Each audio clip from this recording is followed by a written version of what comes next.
Okay my dear students, आज की class, आज का लेक्चर रहेगा फिजिक्स का 12th क्लास के लिए, हिंदी मीडियम स्टूडेंट्स के लिए।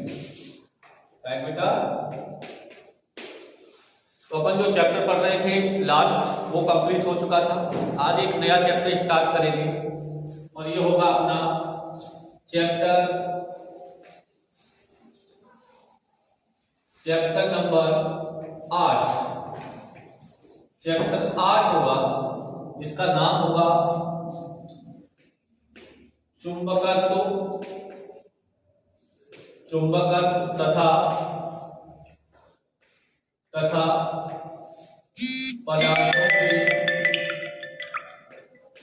पदार्थों के चुंबकीय गुण। राइट बेटा, चैप्टर का नाम क्या होगा? चुंबकत्व तथा पदार्थों के चुंबकीय गुण, यानी magnetism and properties of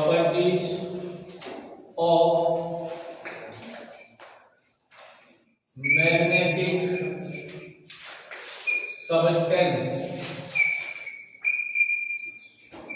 chapter है बेटा चुंबकत्व तथा पदार्थों के चुंबकीय गुण। तो जो भाग इस साल कोविड की वजह से हटा दिया गया है अपन उसे नहीं पढ़ाएंगे, ये ध्यान रखना। तो हम सीधे उस टॉपिक पर पहुंचते हैं जो अपने सिलेबस में है, और वो है बेटा सबसे पहला टॉपिक, इसका नाम है भूचुंबकत्व,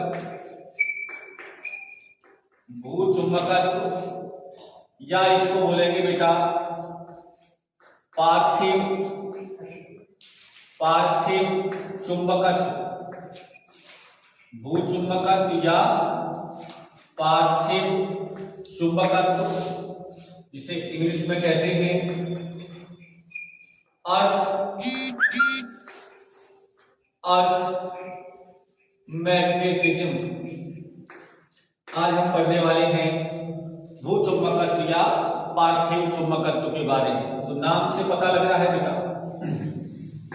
क्या पता लग रहा है कि पृथ्वी के द्वारा जो चुंबकीय क्षेत्र उत्पन्न किया जाता है, किसके द्वारा? पृथ्वी के द्वारा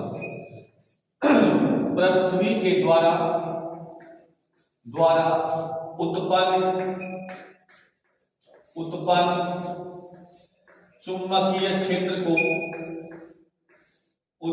चुंबकीय क्षेत्र को अपन क्या कहते हैं बेटा? पार्थिव चुंबकत्व कहते हैं। पार्थिव चुंबकत्व कहते हैं। क्या बोला मैंने? पृथ्वी के द्वारा उत्पन्न चुंबकीय क्षेत्र को पार्थिव चुंबकत्व कहते हैं। तो ये कैसे पता लगा कि पृथ्वी चुंबक की तरह व्यवहार करती है, अर्थात पृथ्वी में चुंबक है या नहीं है? तो इस बात के लिए हम पढ़ेंगे अब कि भूचुंबकत्व की पुष्टि के लिए या पुष्टि के तथ्य, कुछ ऐसे तथ्य सामने आएंगे जिनसे यह एहसास होगा कि वास्तव में पृथ्वी चुंबक की तरह व्यवहार करती है। यानी पहले क्या होती है? घटना घटित होती है, ध्यान रखना। तो लोगों को कैसे पता लगा कि पृथ्वी का भी चुंबकीय क्षेत्र होगा? क्यों? क्योंकि उन्होंने देखा पहली घटना, नंबर 1, यदि किसी क्षण चुंबक को यानी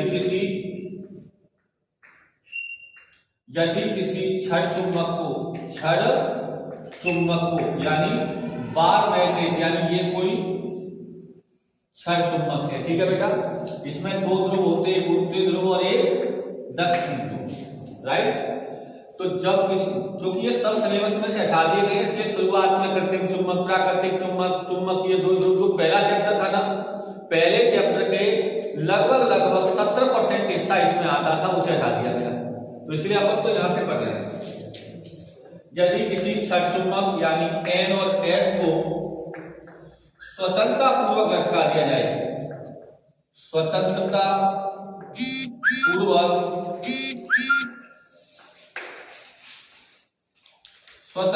पूर्वक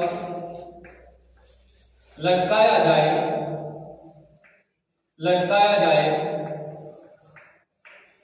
तो यह हमेशा पृथ्वी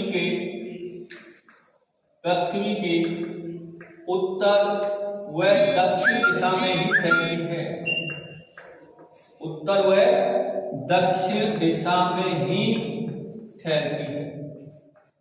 मतलब अगर आप किसी क्षण चुंबक को किसी धागे से बांध के लटका दो और उसे हिला डुला के छोड़ दो, हमेशा, एक बार नहीं, हमेशा जब भी रुकेगी तो वो किधर रुकेगी? पृथ्वी के उत्तर और दक्षिण दिशा में जाकर के रुकेगी। इसका मतलब कोई न कोई तो है जो उस क्षण चुंबक को उस दिशा में रोकने के लिए मजबूर कर रहा है। समझ में आ रही बात? इसलिए पहला कारण, सब पृथ्वी में चुंबकीय गुण है। दूसरा है बेटा कि यदि किसी लोहे की कील को, लोहे की कील या छड़ को पृथ्वी के उत्तर और पृथ्वी के दक्षिण की तरफ या की ओर जमीन में गाड़ दिया जाए या दबा दिया जाए तो इस कील में चुंबकीय गुण आ जाते हैं।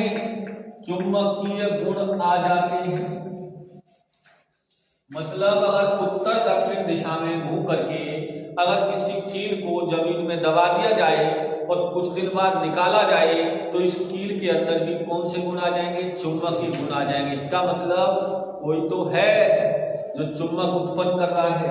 तीसरा, जब चुंबकीय बल रेखाएं, हटा दिया आपके सिलेबस से, पर जब चुंबकीय बल रेखाएं खींचते हैं, चुंबकीय बल रेखाएं खींचते हैं तो कुछ बिंदुओं पर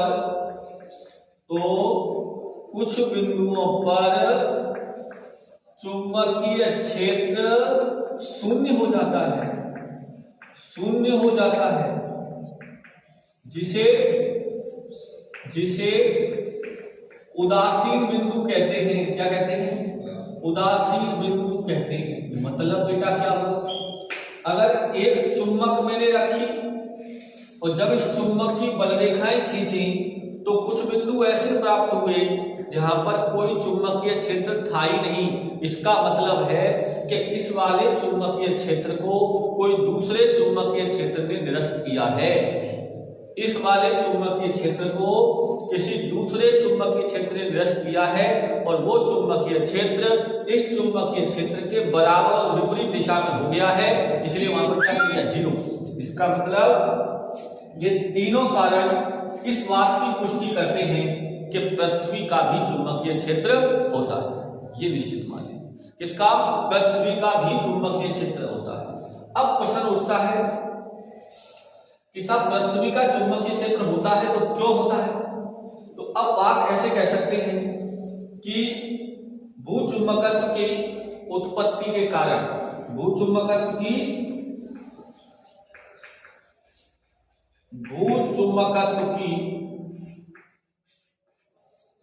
उत्पत्ति के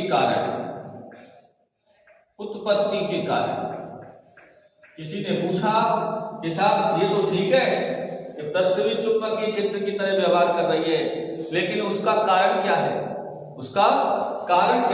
तो वैज्ञानिकों ने अपने अलग अलग मत रखे। तो पहले वैज्ञानिक के अनुसार मत ये था कि पृथ्वी की क्रोड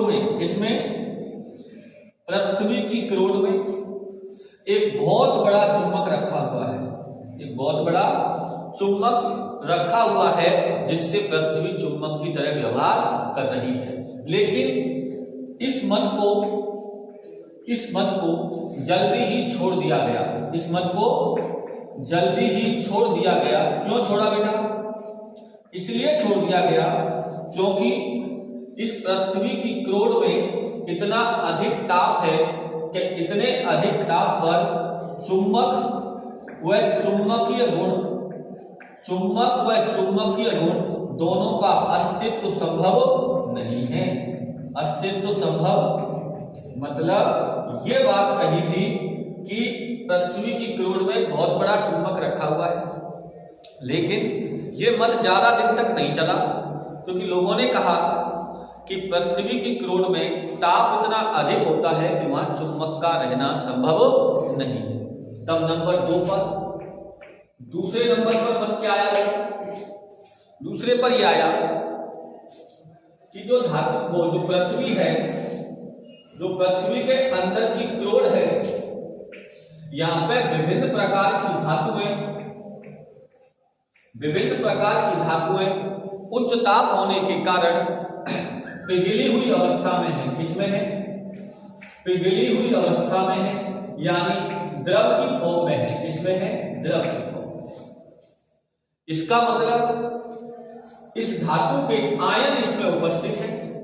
जब ये पृथ्वी घूमती है तो ये आयन भी घूमते हैं, और जब आयन घूमते हैं तो बन जाती हैं विद्युत धाराएं। क्या बन जाती हैं? विद्युत धाराएं, जिसके कारण ये पृथ्वी चुंबक की तरह व्यवहार करती है। दूसरा मत था कि क्रोड में धातुएं पिघली हुई अवस्था में हैं, जिससे इसके आयन पृथ्वी के घूमने पर घूमते हैं, जिससे बनती हैं विद्युत धाराएं और पृथ्वी चुंबक की तरह व्यवहार करने लग जाती है। ये भी मत प्रचलन में है। एक और मत और है। एक मत के अनुसार पृथ्वी के वायुमंडल में एक होता है आयन मंडल। कौन होता है? आयन मंडल। और आयन मंडल में कौन होते हैं बेटा? आयन।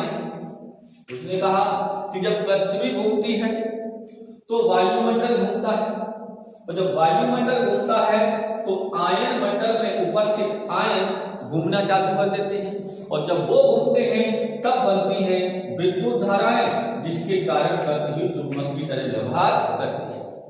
अलग अलग मत थे सबके। तो इस आधार पर एक निष्कर्ष निकाला गया कि जैसे एक क्षण चुंबक होती है, जैसे एक क्षण चुंबक होती है, क्या होती है? क्षण चुंबक। सेम इसी की तरह, समझना, सेम इसी की तरह पृथ्वी में भी एक चुंबक काल्पनिक तौर पर मानी जा सकती है। समझ रहे ना? जैसे एक क्षण चुंबक होती है, वैसे ही एक चुंबक पृथ्वी के अंदर मानी जा सकती है, लेकिन पृथ्वी के जो एक तो होता है उत्तर दिशा और एक होती है दक्षिण। समझना इस बात को। लेकिन इस क्षण चुंबक का उत्तरी ध्रुव पृथ्वी के भौगोलिक दक्षिण ध्रुव की ओर होगा। क्या होगा? भौगोलिक दक्षिण ध्रुव की तरफ होगा। और इस चुंबक का कौन सा ध्रुव? दक्षिणी ध्रुव भौगोलिक उत्तर की तरफ होगा, यानी विपरीत होंगे। और इसकी अक्ष, यानी इस पृथ्वी की घूर्णन अक्ष और इस चुंबक की अक्ष के मध्य कोण होगा, वो होगा 11.3 डिग्री का। कितने का? कारण क्या है समझिए, जल्दी समझ में आ जाएगा ऐसा क्यों कह रहा हूं मैं। देखिए अब आप, ऐसा मैं किस लिए कह रहा हूं, जो बात आपकी समझ में आ जाएगी।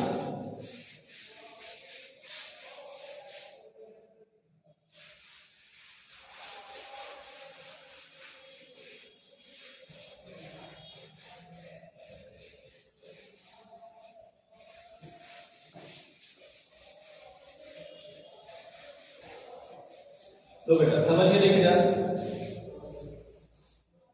ये पृथ्वी है,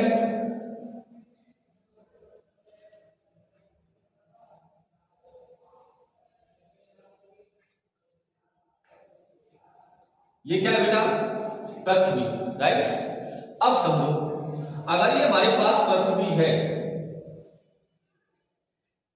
तो ऐसी स्थिति में क्या होगा, समझना ध्यान से। अगर ये पृथ्वी है तो इसका इधर तो मैंने मान लिया उत्तर दिशा और इसको क्या मान लिया मैंने, दक्षिण दिशा, राइट। यहां लिख देता हूं जी और यहां लिख देता हूं जी, मतलब ये है भौगोलिक उत्तर यानी पृथ्वी का उत्तर, राइट बेटा। ये भौगोलिक उत्तर और ये है बेटा भौगोलिक दक्षिण, भौगोलिक दक्षिण।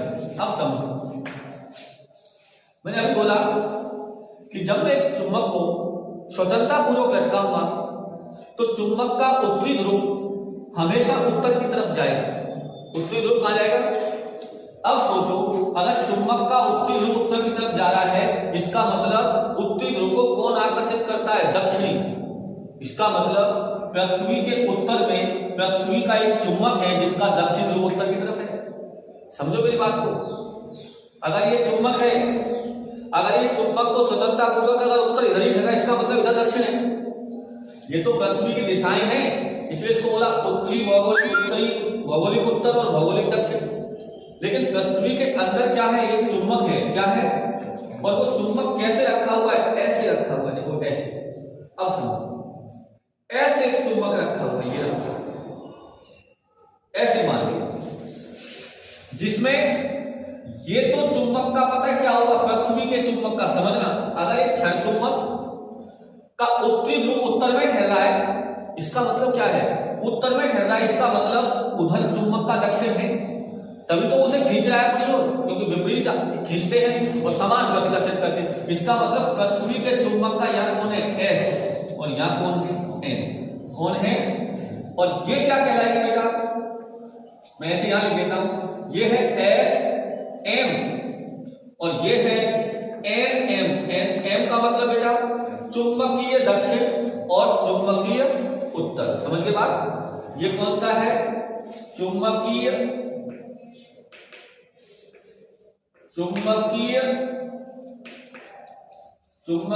दक्षिण ध्रुव और ये कौन सा है? चुंबकीय उत्तरी ध्रुव। अब देखो ये क्या कहलाएगी? ये क्या कहलाएगी? ये कहलाएगी चुंबकीय अक्ष। चुंबकीय अक्ष, चुंबकीय अक्ष।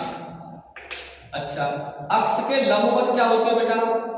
देखो ये क्या होगा? ये देखो, ये तो क्या है? ये है पृथ्वी की घूर्णन अक्ष। क्या है? जिस पर पृथ्वी घूमती है। घूर्णन अक्ष के लंबवत ये होता है क्या? इसको क्या बोलते हैं? विषुवत रेखा। क्या बोलते हैं? ये है विषुवत तल, समझना ध्यान से। और ये क्या है? घूर्णन अक्ष। ये क्या है? विषुवतीय तल। और ये है चुंबकीय अक्ष। चुंबकीय अक्ष के लंबवत देखो ये वाली चुंबकीय अक्ष के ये लंबवत, ये क्या कहलाएगी? चुंबकीय निरक्ष। क्या कहलाएगी? चुंबकीय निरक्ष। तो इस प्रकार ये जो चुंबक होती है, इसका अक्ष इस घूर्णन अक्ष के साथ जो कोण बनाता है, ये होता है 11.3 डिग्री। कितना? यानी ये चुंबक एग्जैक्ट ऐसे नहीं होती, थोड़ा सा ऐसे होती है। अब सुनिए, एक आता है चुंबकीय याम्योत्तर। चुंबकीय याम्योत्तर। तो चुंबकीय याम्योत्तर किसे कहते हैं समझिए। ये क्या है बेटा हमारे पास? ये क्या है? पृथ्वी का चुंबकीय क्षेत्र, ठीक है ना? तो आप ऐसे कह सकते हैं कि भूचुंबकीय क्षेत्र। क्या कह सकते हैं? भूचुंबकीय क्षेत्र। तो देखिए, पृथ्वी के चुंबकीय अक्ष, पृथ्वी की चुंबकीय अक्ष, ठीक है ना? समझना। या ऐसे कह सकते हैं कि पृथ्वी के चुंबकीय अक्ष के अनुदिश, समझना ध्यान से। तो पृथ्वी की चुंबकीय अक्ष के ऊर्ध्वाधर गुजरने वाला तल, ऊर्ध्वाधर गुजरने वाला तल कौन सा हो जाएगा? ये ऐसे, ठीक है ना? पृथ्वी की चुंबकीय अक्ष के ऊर्ध्वाधर गुजरने वाला तल कहलाता है चुंबकीय याम्योत्तर। क्या कहलाता है? चुंबकीय याम्योत्तर। समझ गए? मैंने क्या बोला? पृथ्वी की चुंबकीय अक्ष के लंबवत यानी ऊर्ध्वाधर गुजरने वाला तल चुंबकीय याम्योत्तर कहलाता है। अब आता है भौगोलिक याम्योत्तर। नाम से पता लग रहा है भौगोलिक याम्योत्तर। ये क्या थी बोलो बेटा? ये भौगोलिक अक्ष थी, ठीक है ना? तो आप ऐसे कह सकते हैं कि पृथ्वी की भौगोलिक उत्तर, पृथ्वी के भौगोलिक उत्तर और भौगोलिक दक्षिण से गुजरने वाला ऊर्ध्वाधर तल क्या कहलाता है? भौगोलिक याम्योत्तर। ऐसे हो जाएंगे, ये ऐसे हो जाएगा, ये ऐसे हो जाएगा, ठीक है? ऐसे ये वाले दोनों तल, ये तो क्या कहलाएगा? चुंबकीय याम्योत्तर, और ये क्या कहलाएगा? भौगोलिक याम्योत्तर। ऊर्ध्वाधर गुजरने वाले तल भौगोलिक याम्योत्तर और चुंबकीय याम्योत्तर कहलाते हैं। राइट? यहां अब आता है अपना नेक्स्ट टॉपिक, और वो है भूचुंबकत्व के अवयव। भूचुंबकत्व के अवयव, या इसको बोल सकते हैं घटक। क्या बोल सकते हैं? घटक। समझिए बेटा क्या है? जो पृथ्वी के चुंबकीय क्षेत्र के बारे में, जो पृथ्वी के चुंबकीय क्षेत्र के बारे में, संपूर्ण जानकारी, क्या बेटा? संपूर्ण जानकारी प्रदान कराते हैं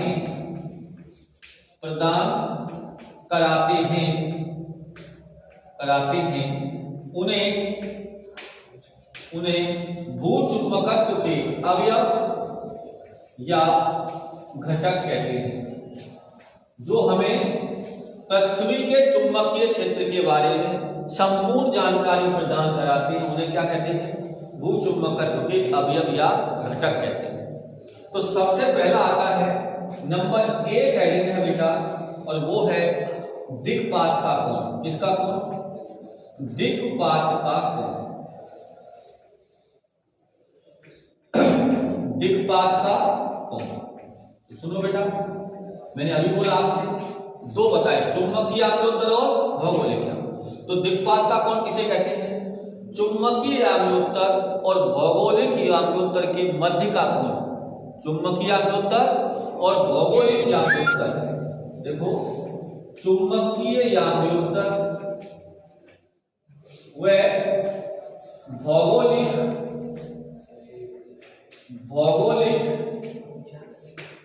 याम्योत्तर के मध्य का कोण दिक्पात का कोण कहलाता है। दिक्पात का कोण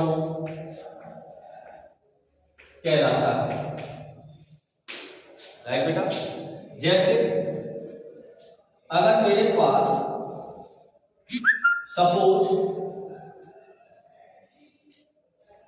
ये मेरे पास ये है चुंबकीय याम्योत्तर। क्या है बेटा? ये है चुंबकीय याम्योत्तर, और इसके बाद सपोज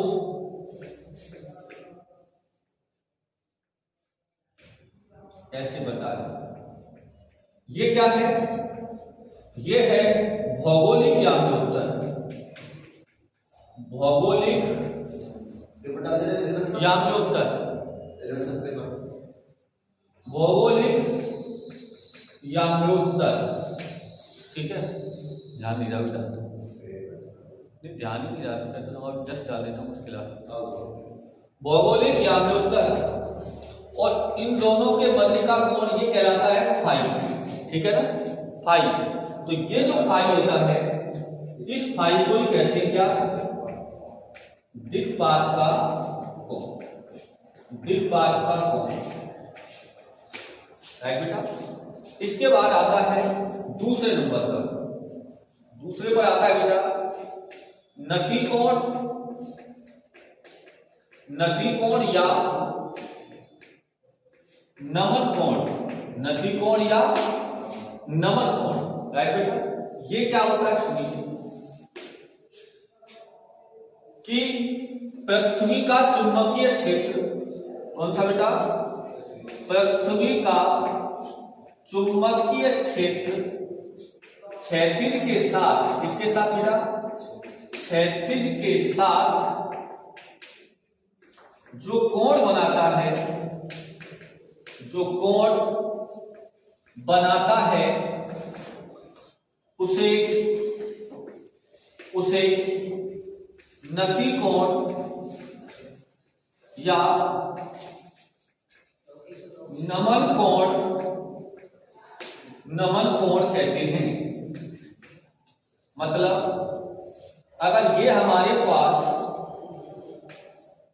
चुंबकीय याम्योत्तर है, क्या है, चुंबकीय याम्योत्तर है, और ये मान लो कोई चुंबकीय सुई है, राइट, और ये चुंबकीय क्षेत्र बी है, और ये क्षैतिज के साथ जो कोण बनाएगा ये हो गया थीटा, क्या हो गया, और इसको ही हम क्या बोलेंगे, बोलो, नतिकोण। क्या बोलेंगे, नतिकोण या नमन। ऐसे भी कह सकते हो, जैसे अगर सपोज ये मेरे पास एक सुई है, ऐसे मान लो, क्या दिक्कत है इसे, ये सुई है एन और एस, तो ये क्या है, क्षैतिज, तो क्षैतिज के साथ ये जो कोण होगा इसे क्या बोलेंगे, नतिकोण या नमन कोण। अब देखो पृथ्वी के ध्रुव कौन से होते हैं, ये वाले। अगर ये चुंबकीय सुई ध्रुवों पर होगी तो नतिकोण का मान कितना होगा, 90 डिग्री। ध्रुवों पर नतिकोण का मान कितना होता है, 90। जबकि भूमध्य रेखा पर, इस पर, भूमध्य रेखा पर या विषुवत रेखा पर, इस पर, विषुवत रेखा पर थीटा का मान कितना होगा, 0 डिग्री। 0 डिग्री बोलो, ऐसे से ऐसे आ जाएंगे तो 0 डिग्री। इसका मतलब विषुवत रेखा से ध्रुवों की ओर जाने पर, किधर, ध्रुवों की ओर जाने पर नतिकोण का मान 0 डिग्री से 90 डिग्री के बीच में बदलता है। 0 डिग्री से 90 डिग्री के बीच में बदलता है। ये हो गए हमारे पास दिक्पात का कोण। दूसरे पर क्या हो गया, नतिकोण या नमन कोण। अब एक तीसरे नंबर पर आता है चुंबकीय क्षेत्र का क्षैतिज घटक। इसका लास्ट है ये, इसका तीसरा पॉइंट, चुंबकीय क्षेत्र का क्षैतिज घटक। क्षैतिज घटक देखिए, अगर किसी समय पर मान लो ऐसे, ये क्या है, चुंबकीय याम्योत्तर। क्या है, चुंबकीय याम्योत्तर। और ये किसी समय पर इसका क्या है, ये है चुंबकीय क्षेत्र बी वेक्टर, राइट। और ये कोण क्या कहलाता है, नतिकोण या नमन कोण। तो ये घटक तो कहलाएगा क्षैतिज घटक, बी एच हॉरिजॉन्टल, और ये क्या कहलाएगा, वी यानी वर्टिकल ऊर्ध्वाधर घटक। तो v का ये घटक तो क्या हो जाएगा, v का ये घटक हो जाएगा v cos थीटा, और ये क्या हो जाएगा v sin थीटा। तो क्षैतिज घटक आ गया bh बराबर v cos थीटा, और vb बराबर क्या आ गया, v sin थीटा। समीकरण नंबर 1 और समीकरण 1 व 2 का वर्ग करके जोड़ने पर, वर्ग करके जोड़ेंगे तो BH square plus BB square बराबर B square cos square theta plus B square sine square हो जाएगा। BH square plus b b square, यहां से क्या कॉमन आ जाएगा बी स्क्वायर, क्या बचेगा cos स्क्वायर थीटा sin, इसका मान 1 हो जाएगा। तो यहां से आ गया b बराबर under root b h square plus b b square, b का मान ऐसे निकाला जाए। और अगर हमें निकालना है नतिकोण का मान, तो समीकरण 2 में इसका भाग दे दो 1 का, क्या आ जाएगा बीबी अपॉन बी एच बराबर tan थीटा और बीबी बराबर B H tan theta. Right बेटा, इस प्रकार हमने पृथ्वी के चुंबकीय क्षेत्र के घटक पढ़े, जिसमें पहला पढ़ा दिक्पात का कोण, दूसरा पढ़ा नति या नमन कोण और तीसरा पढ़ा चुंबकीय क्षेत्र का क्षैतिज घटक। आज के लिए इतना ही, धन्यवाद।